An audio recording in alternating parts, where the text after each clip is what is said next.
everyone, and welcome back to another video review by Mere Lessons. Today we're going to be looking at the latest lens in Panasonic's range of Leica optics, the 8-18 2.8-4 wide-angle zoom. The Leica 8-18mm becomes the fourth wide-angle zoom for Micro Four Thirds following the high-end Olympus 7-14mm Pro, Panasonic's own Lumix 7-14mm, and the budget Olympus 9-18mm.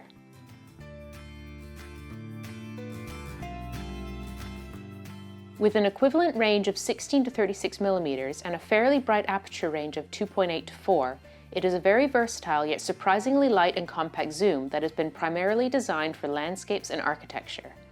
While its size suits the larger SLR-like Micro Four Thirds bodies better, I used it quite comfortably on the GX85.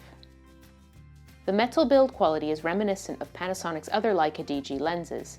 It's fully dust, moisture, and freeze-proof down to -10 degrees Celsius, and all controls, including the ribbed focus and zoom rings, are smooth and pleasant to use.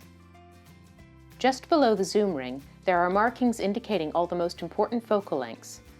Though the physical length of the barrel itself doesn't extend while zooming, you'll notice that the front element does move back and forth.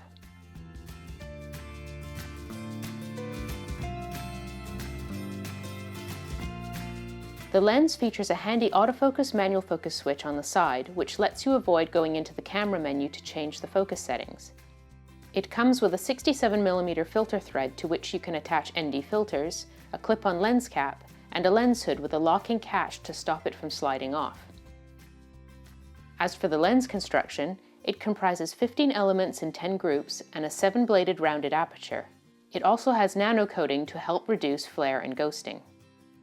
Though Panasonic hasn't stated one way or the other, the 8-18 appears to have a parfocal design as the image stays in focus when you zoom out to 18mm, focus, and zoom in again to 8mm.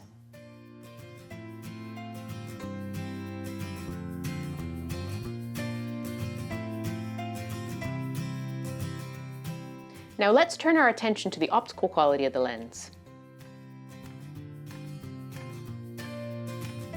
It shouldn't be a surprise to learn that the 8-18 delivers excellent sharpness and contrast at all focal lengths and aperture values between 2.8 and 11 on the wide end, or 4 and 11 on the long end.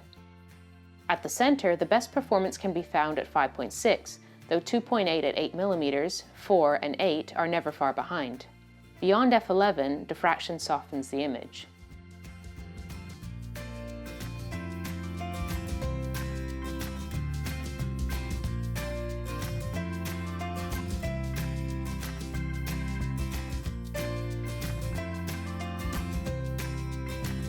The corner sharpness is also impressive for such a wide zoom, peaking at around 5.6.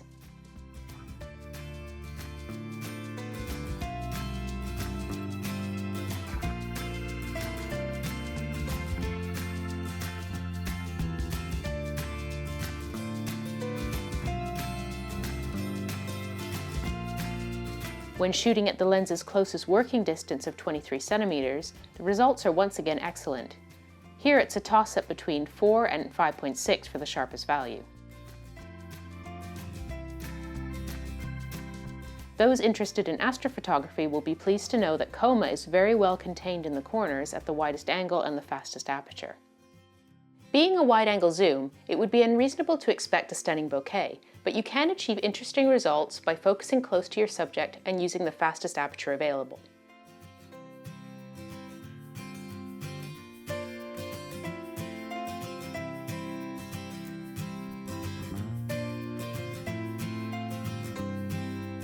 Chromatic aberrations, distortion, and vignetting are all very well controlled.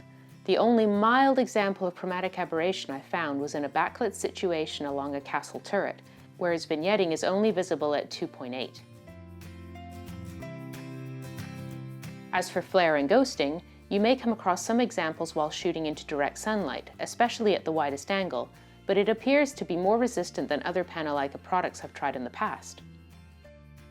The autofocus mechanism of the 8-18 is quick, accurate, and silent for both stills and video.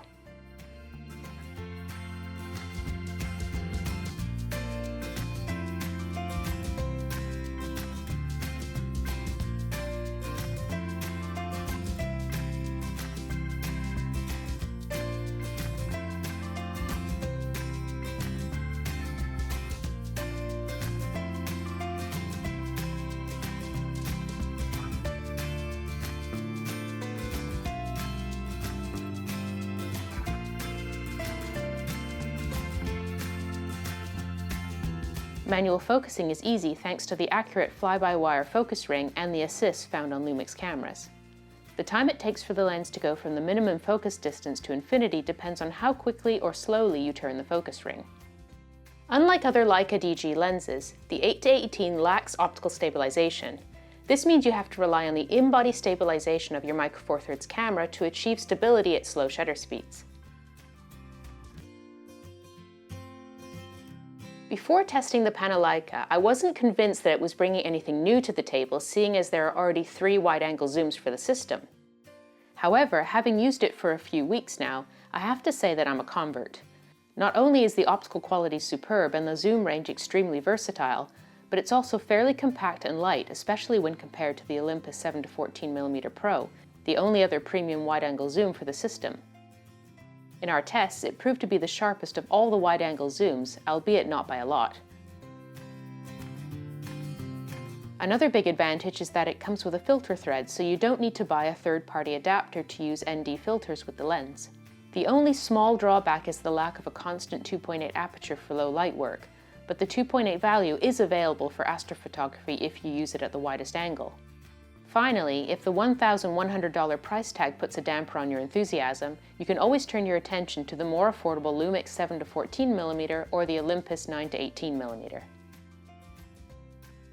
So, as always, thank you for watching. If you enjoyed this video, don't forget to like and subscribe, and if you have any questions, you can leave them in the comments section below. See you next time. Bye-bye!